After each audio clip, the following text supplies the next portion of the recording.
सम चतुर्भुज के इस प्रकार के क्वेश्चन करने के दो तरीके होते हैं।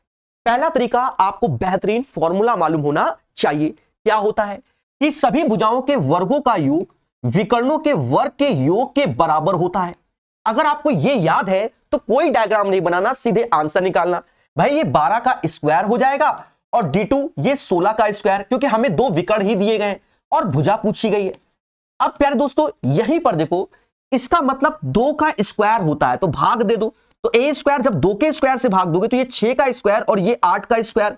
अब 6 8 को देखा तो ये ट्रिपलेट्स बन गया, 6 8 10 6 8 10, वरना 64 36 100 स्क्वायर रूट लोगे तो ए बराबर हमारा 10 आ जाएगा।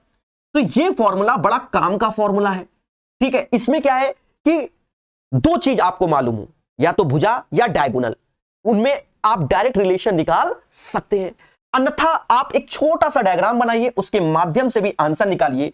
सम चतुर्भुज का ये डायग्राम देखो, विकर्ण एक दूसरे को 90 डिग्री पर काटते हैं, ये बात आप अच्छे से जानते हो।